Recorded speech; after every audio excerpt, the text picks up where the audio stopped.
क्या અને આ બધા કરે છે ને જોઈને અમે બી તૈયારી ચાલુ જ રાખી છે। હવે હું આ દીકરાને કહેવા માંગુ છું કે બેટા તારે શું કેવું છે, દીકરીઓ તૈયારી કરી દેશે એમ? મહેનત કરવી પડે, મહેનત કરીએ તો સફળતા મળે। એવું છે એમ ને? તો તમને એવું લાગે છે પાસ થઈ જાય એવું? હા, થઈ જાય એવું છે।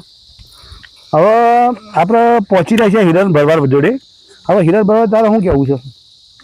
અમે આટલું દોડીને ઉપર આવ્યા છીએ, હવે એક્સરસાઇઝ કરી, મહેનત કરવી પડે, મહેનત વગર કશું ના થાય। એવું છે એમ ને?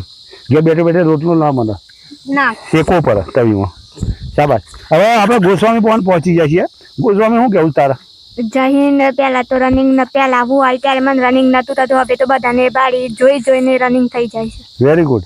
હવે આપણે સેજર પણ પહોંચી ગયા છીએ, એને તો શું કેવું તારે? જય હિન્દ।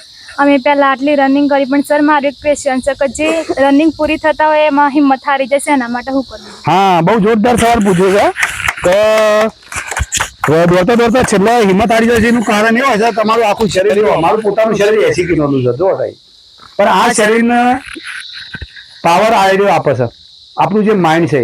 તો જ્યારે તમે રનિંગ પૂરી થવાની હોય છે ત્યારે તમારું માઇન્ડ કહે છે તમે ઊભા થઈ જાઓ, ઊભો થઈ જા ત્યારે તમે ઊભા થઈ જશો। પણ જો તમે એ ટાઈમે આ માઇન્ડને કંટ્રોલ કરીને તમારા શરીર પર હાવી થઈ જાય તો તમે રનિંગમાં પાસ થઈ જાઓ। તમે જોયું હશે મારા વિડીયોમાં, હું પોતે બેગ લગાવી નહોતો અને પાયલોટમાં હતો।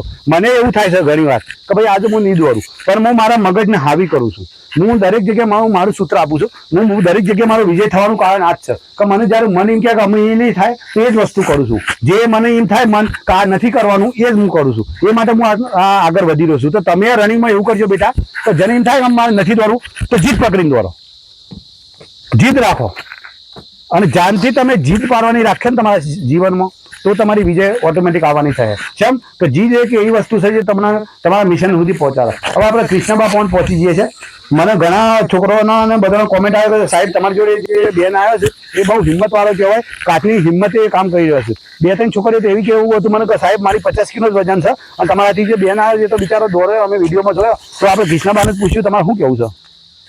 સર મેં 5 કિલોમીટર પહેલી વાર આજે રનિંગ કર્યું છે, પણ થોડી વધારે તકલીફ પડી, પણ રનિંગ કન્ટિન્યુ રાખશું તો આપણો સ્ટેમિના બી વધશે અને 800 મીટર આપણે સારી રીતે પૂરું કરી શકશું।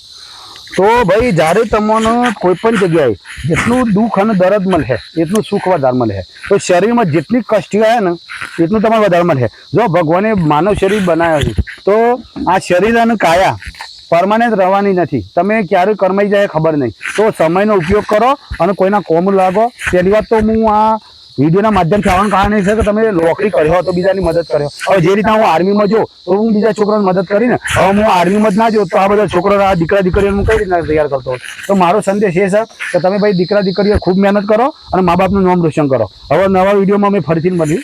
સ્વસ્થ રહો, મસ્ત રહો।